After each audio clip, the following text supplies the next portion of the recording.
Um brinde de esperança líquida. Esse é o Café Educação, eu sou o Newton e hoje eu vou falar sobre docência compartilhada e autorregulação da aprendizagem. Se você se interessa, fique comigo! Bom, essa pesquisa investiga se a docência compartilhada promove a autorregulação da aprendizagem, ok? Ela foi realizada pela Lourdes Frison, lá da Universidade Federal do Rio Grande do Sul, ok? E essa pesquisa parte de duas questões fundamentais. A primeira, o professor de hoje ele precisa estar constantemente se capacitando para ficar a par das transformações tecnológicas, culturais que vem acontecendo, novas práticas, enfim. Mas para que isso aconteça, esse professor precisa de estratégias de aprendizagem que sejam persistentes, contínuas. E aí, esse professor tem essas estratégias de aprendizagem? Como que ele pode adquirir essas estratégias de aprendizagem? Segunda questão, a problemática dos estágios. Como preparar o jovem de hoje para ser professor no Brasil do ano de 2018? Essa problemática dos estágios, ela gerou nos debates entre educadores uma conclusão muito importante. São necessárias práticas reflexivas para que esse processo de estágio, de preparação ali para o mercado de trabalho, para que esse estudante vire um professor e trabalhe numa escola, enfrentando o dia a dia de uma sala de aula, é necessário que essas práticas sejam reflexivas, que façam esse estudante refletir e que isso faça o processo ser significativo para ele. Essas são as duas questões. E a Lourdes teve uma ideia genial. Para abordar essas duas questões, ela pensou, bom, docência compartilhada, e se esse estagiário elaborasse ali o planejamento de aula, do estágio dele, para as crianças, ensino infantil, juntamente com o professor titular. E se esses dois trabalhassem juntos, e dentro desse conceito da docência compartilhada, os dois lados aprendem. Parte do pressuposto de que quando o professor partilha o que ele sabe, ele aprende também, porque o estagiário traz novos pontos de vista, certo? Novas ideias, sugestões. Então, e se a gente utilizasse a docência compartilhada dentro de uma estrutura da autorregulação da aprendizagem?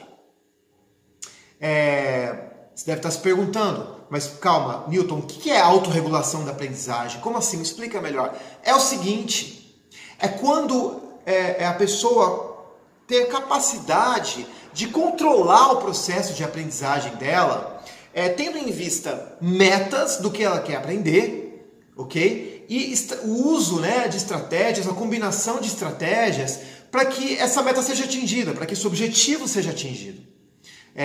Estratégias de aprendizagem, estratégias de motivação também, porque a pessoa precisa sustentar a motivação dela ao longo do processo.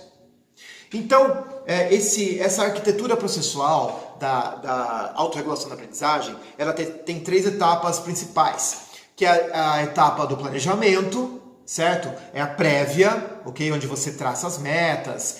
Tem falando de forma geral aqui, tá? Tem a fase número 2, que é a fase da execução, que é a monitoração das estratégias, a aplicação de novas estratégias, monitoramento ali do que está acontecendo, se está dando certo ou não.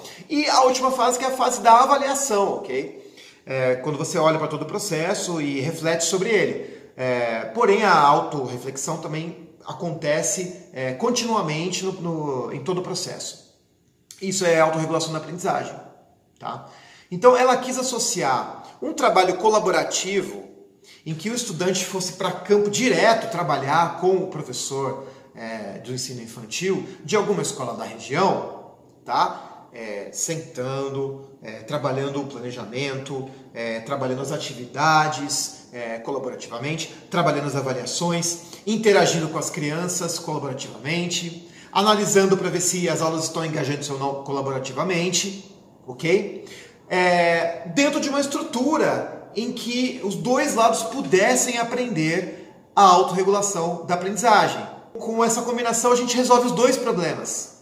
Tanto o problema do professor, que tem que estar sempre aprendendo, Então ele vai aprender aí uma forma, né, através da autorregulação da aprendizagem, de estar sempre aprendendo e de fazer uma manutenção ali da motivação dele para aprender, das metas de aprendizagem dele, né? E ao mesmo tempo o estagiário vai estar sendo bem preparado para ser um professor no Brasil de hoje. Ele vai estar aprendendo ali como autorregular a aprendizagem dele, traçar metas, atingir essas metas, usar as estratégias corretas, certo? E ao mesmo tempo de uma forma colaborativa, né? Como eu falei, esse processo da autorregulação, de você aprender como fazer isso, envolve muita reflexão, muito autorreflexão, inclusive.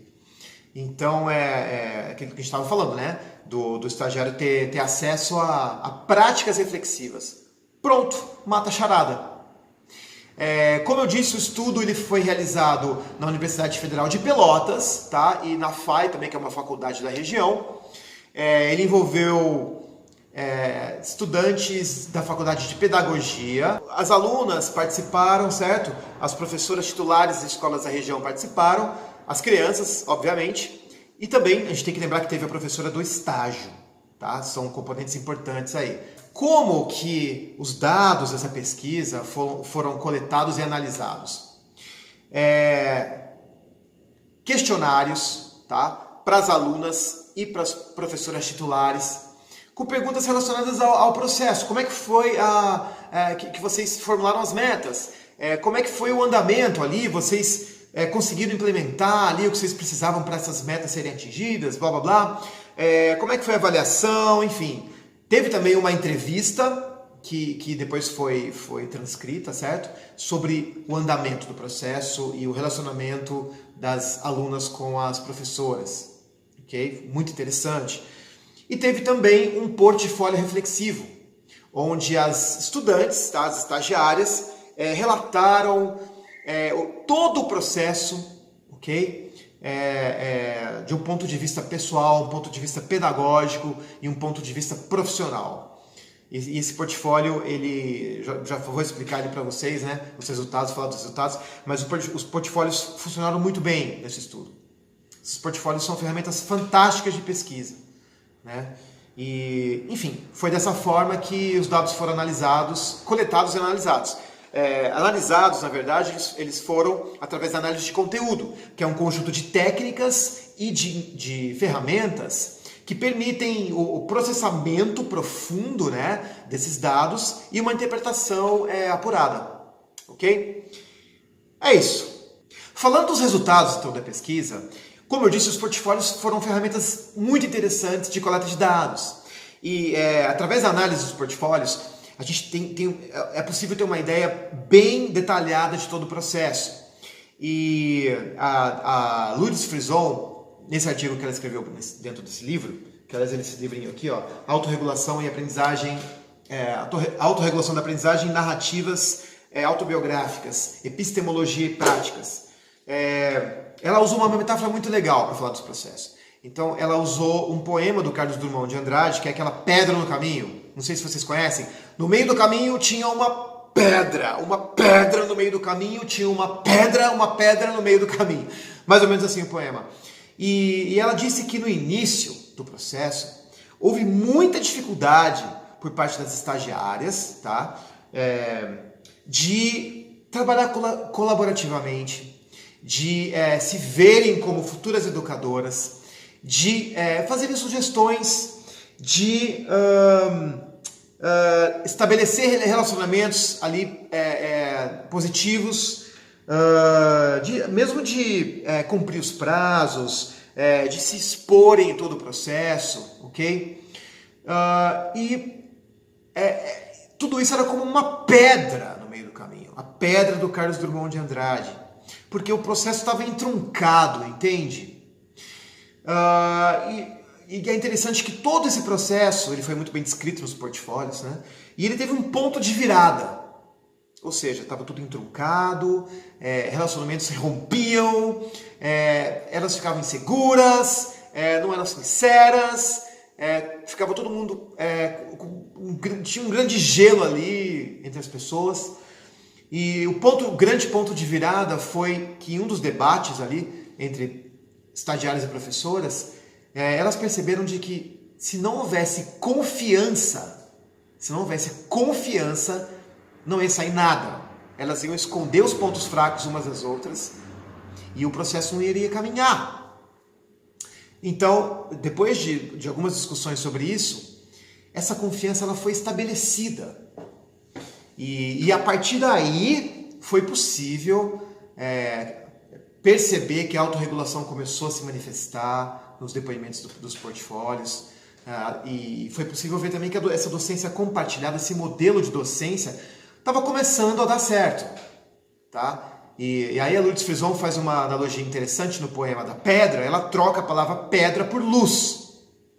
Então essa parceria sincera e verdadeira que se estabeleceu entre os dois grupos, ela se tornou uma luz no processo. Iluminou o caminho das estagiárias. Tá? E aí a Frison ela troca a palavra pedra por luz. Então fica assim, no meio do caminho encontrei luz. Luz encontrei no meio do caminho, luz havia no meio do caminho, por aí vai. Enfim, foi a partir daí que as coisas começaram a caminhar. Então, depois que essa parceria de confiança mútua foi estabelecida, uma parceria sincera, verdadeira, o processo começou a caminhar. E nos depoimentos dos portfólios a gente pode ver ali, bem descritas, situações em que as estagiárias se regularam externamente, por exemplo, a partir de sugestões das professoras, a partir de críticas, a partir de comentários das professoras, para que elas utilizassem estratégias diferentes, né? E a partir também das crianças, como regulação externa ali, o feedback das crianças no sentido de se a aula estava engajante ou não, se a atividade estava dando certo ou não. Esse processo de regulação começou a acontecer. Certo? E falando um pouco de autorregulação agora, que é regulação ali que parte da autorreflexão, certo? Com base nesses feedbacks, as estagiárias começaram a pensar em estratégias diferentes que elas poderiam usar para que as aulas fossem mais engajantes para as crianças, por exemplo. Elas começaram a pensar em como elas poderiam utilizar outras estratégias para ter uma gestão melhor do tempo. Elas começaram a imaginar o que elas poderiam dar de novas sugestões para que as aulas ficassem melhores ainda. E elas começaram a imaginar, refletir, né, sobre o que elas precisavam revisar em relação ao conteúdo pedagógico para estarem melhor preparadas para as aulas. Elas começaram a refletir sobre que estratégias que elas poderiam usar para sustentar a motivação delas durante o processo. Então você pode reparar que todo um processo de autorregulação foi desencadeado, desde a primeira etapa ali do planejamento até a reflexão. No próprio planejamento, né, o fato de você tentar prever como vai ser um processo, estimar o tempo que vai durar cada atividade e saber que tipo de relacionamento buscar ali com a professora, ou saber ali conhecer a professora, saber que tipo de personalidade ela tem, para que você possa tentar criar uma colaboração ali positiva. Porque, gente, vamos nos colocar no lugar desses dois lados aí. Deve ser muito difícil ser um professor, ser uma professora ali de ensino infantil, cheio de coisas para fazer, sobrecarregado com tudo, tem que dar aula para várias crianças, e ainda tem que parar tudo para trabalhar com uma estagiária que está chegando. Imagina a situação dessas professoras. Agora imagina também a situação das estagiárias. Sem prática. Ali a primeira chance de ter uma prática ali para poder se ver, se enxergar como educadora, para poder se ver em ação, para poder finalmente ver se, será que isso que eu escolhi para mim, será que é isso que eu quero mesmo? Né? Então, quando a gente se coloca no lugar, tanto das estagiárias quanto das professoras, a gente percebe as dificuldades que houveram no caminho ali. Né? Como que é para as estagiárias sair da sala de aula, onde tudo é teoria, tudo é bonitinho, né? Tudo se encaixa, vamos lá estudar Piaget, vamos lá estudar Vygotsky, né? E vamos que vamos. Mas aí que você vai colocar em prática, tudo isso meu Deus do céu, é totalmente diferente. Então é muito legal ver nos portfólios reflexivos, nas narrações até autobiográficas, porque a gente pode chamá-las de autobiográficas, né, como é até o título do livro, porque não tem como você dissociar ali o desenvolvimento do cunho, a formação, digamos, né, do cunho pessoal, do cunho pedagógico, do cunho profissional. Então, nos relatos delas, nos portfólios, você vê esses 3 pontos de vista e você enxerga isso em cada momento ali do processo de autorregulação. Planejamento, né? Agora é interessante porque quando chegou na hora de executar, que elas viram, né, isso aparece nos relatos, como é difícil colocar em prática o planejamento. Né? Como é muito mais fácil planejar do que colocar em prática. Então você vê essa reflexão sobre o processo, essa regulagem com o feedback das professoras, tanto das titulares, quanto da professora de estágio, quanto das crianças. E depois você vê essa autorregulação, essa autorreflexão aí, que permite com que elas tenham insights e busquem novas estratégias para resolver o problema. Né? Puxa vida, como é difícil fazer o planejamento acontecer. Então, eu vou ter que ir atrás de novas estratégias para conseguir chegar na aula amanhã e aplicar o que eu estava imaginando. Né? Ou então ajudar a professora com alguma sugestão interessante, com embasamento pedagógico e tal. Então, é muito interessante ver a autorregulação da aprendizagem ser praticamente descrita nesses portfólios, nesses relatos autobiográficos, né? E de formação e por que não, de autoformação. Né? Então, é um processo muito interessante. Lembrando que o ponto de virada foi a discussão em que elas foram sinceras, colocaram ali seus receios, suas angústias, né? As estagiárias estavam muito angustiadas, estou aqui especulando, né?